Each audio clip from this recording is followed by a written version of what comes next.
Archduchess Maria Anna of Austria was by birth Archduchess of Austria and member of the House of Habsburg, and by marriage Electress of Bavaria. Life: Archduchesses of Austria. Born in Graz, she was the fifth child and second daughter of Archduke Ferdinand of Inner Austria by his first wife Maria Anna, a daughter of William V, Duke of Bavaria. She was probably named after her mother, who died in 1616. Maria Anna, who had a particular fondness for hunting, received a strict Jesuit upbringing and was considered a great beauty with exceptional virtues, such as prudence, or orderly life and stateliness. She also spoke fluent Italian in addition to her native German. In 1619 her father became Holy Roman Emperor and King of Bohemia and Hungary, an event that considerably raised her status. 2 years later, in 1622, the now Emperor Ferdinand II married again, with Eleonora, daughter of Vincenzo Gonzaga, Duke of Mantua, with whom he had no children. Marriage. On the 15th of July 1635 at the Augustinian Church, Vienna, Maria Anna married her uncle, Maximilian I,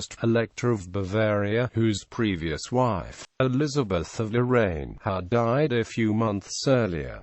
The wedding was celebrated by Franz von Dietrichstein, Bishop of Olomouc, in the marriage contract, which was signed 2 days later on the 17th of July. The emperor made the exceptional stipulation that Maria Anna would not renounce her rights over the Habsburg inheritance as was customary for Austrian archduchesses when they married foreign princes. This was made probably by Ferdinand II with the intention to secure the rights of his eldest daughter in the case of the extinction of his male descendants. As a dowry, Maria Anna received the amount of 250,000 florins secured from Weissenberg Castle and the districts of Freiburg and Neumarkt. As a widow's seat she received Trausnitz Castle in Landshut. With this union, the Bavarian elector not only gained the opportunity to sire the long-awaited heir but also to demonstrate his alliance with the Holy Roman Empire against France, which was prepared for an imminent war.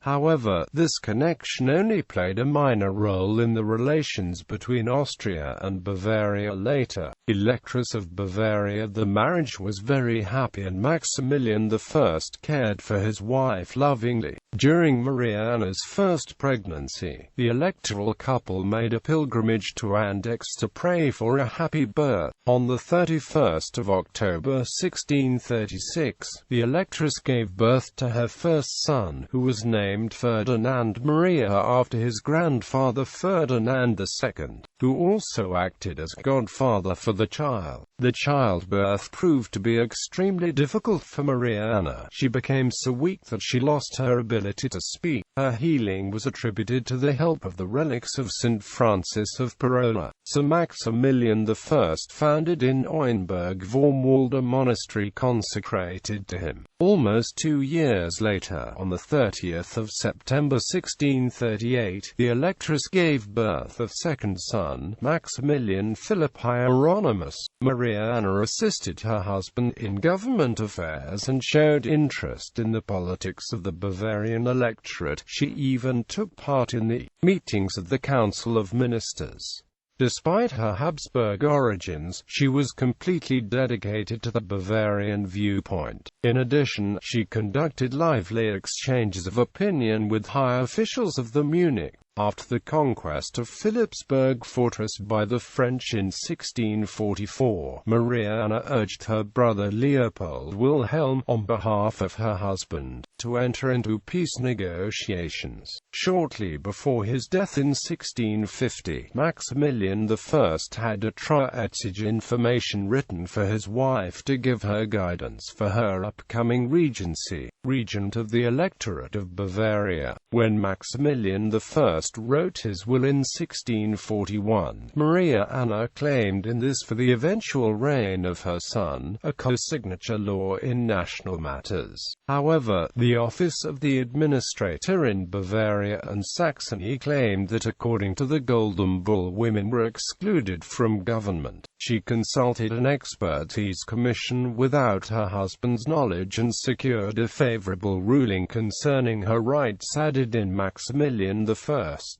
will. Thus, after Maximilian I's death, his brother Albert VI, Duke of Bavaria, legally became the regent for Ferdinand Maria and was confirmed in the position in both imperial and electoral courts. Maria Anna assumed full responsibility for the Department of Justice and other country administrative tasks, however, which virtually left the Dowager Electress ruler of Bavaria. In addition to Albert VI and the Dowager Electress, the half-camel president Mandel belonged to the administration that continued to work with the young elector when he attained his majority in 1654. In 1664, Maria Anna, who remained a close advisor to her son even after the end of her regency, suggested putting the country under the patronage of Saint Joseph. After the death of her husband, she lived in the so-called widow's floor in the southwestern part of the Munich residence. Until her death she was a member of the Privy Council, the highest governmental body, although she hadn't the right of voting. She died in Munich aged 55 and was buried at St. Michael's Church, while her heart was deposited in the shrine of Our Lady of Altotting. Ancestry.